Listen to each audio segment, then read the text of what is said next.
third episode of A Recipe of Information. Today we are going to be looking at cookbooks and judging how well they work at giving us healthy recipes. Let's get started.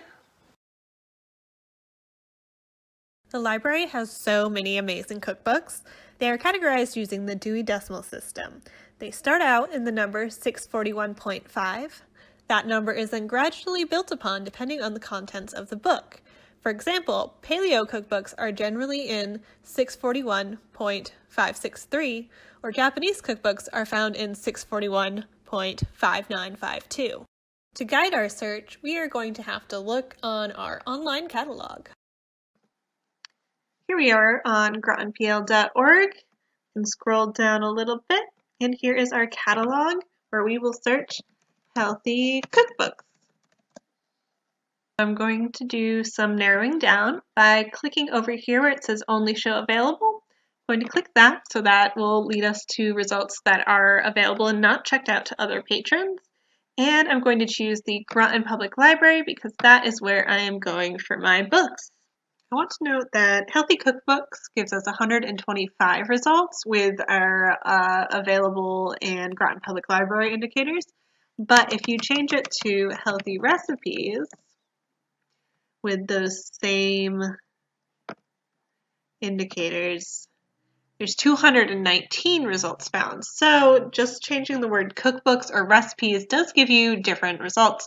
So it's okay to mess around with your search a little bit to see what comes up. So I'm interested in this Healthy Eats 101 Delicious Recipes and Tips for a Healthy Family. So I'm going to click on that. And when we scroll, we get some more information, how long the book is, 213 pages. And it is in this 641.512 HEA number. Typically, in the front of a cookbook are the contents. This tells you how the book is organized. The back has an alphabetical index that you can use to look for specific things, such as carrots. I have looked through a few cookbooks now, and I have made my choice, so I'm going to get cooking. I decided to go with Loaf So Good, A Guide to Real Food, Big Flavor, and Less Sodium with 70 Amazing Recipes by Jessica Goldman-Foam. I want to make note of the fact that it is less sodium. It is not low sodium or no sodium, it's just less. So check the titles of the books that you're reading, just as a forewarning. I'm going to be making the baked dim sum dumplings. I've always wanted to try making dumplings, and I don't have a steamer, so the fact that it's baked is going to be nice. My cute little ball of dough is all made without any issues. The instructions I liked because they told me how to do this if I don't have a food processor, and I don't have one of those. I don't know if I'm really done with it. It just says knead the dough on the floured work surface until it becomes soft and springy. Yeah, that seems kind of springy, right? I have everything diced and sliced that I need to. I just have to assemble everything, and so far the cookbook hasn't steered me wrong. The only thing I didn't know how to do was shred cabbage. The thing I'm a little confused about is salt-free Chinese 5-spice powder. I have 5-spice.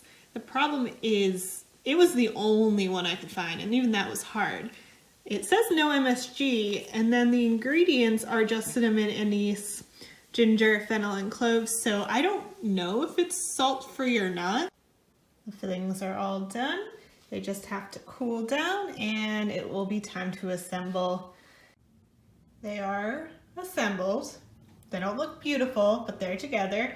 I don't know if it's right because there's no visuals in the cookbook, but I mean, we're gonna see. They're together, you know? They've been baked. Now time to try them out. There are many pros when it comes to using cookbooks for healthy recipes. To start out with, they have been edited, which means that they are very clear, very concise. There aren't going to be very many mistakes. So that is a huge pro. Another pro is that there's no electricity. Unlike using the internet or a phone, you just have the book in front of you and you are good to go. So those are the two really big pros, especially the part about being edited. As much as I love using cookbooks for healthy recipes, there are some cons as well.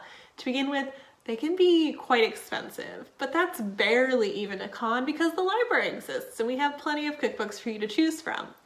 Another thing I had a little bit of a problem with is that there aren't visuals on every single page, so the recipe I was following I wished had some visuals on how to assemble. And then last but not least, they are a little bit limited because you just have what is in the one book, unlike the internet where you can just keep searching for forever if you wanted to. The cookbook is just what you have in front of you. Overall, I really enjoy cookbooks. They're beautiful.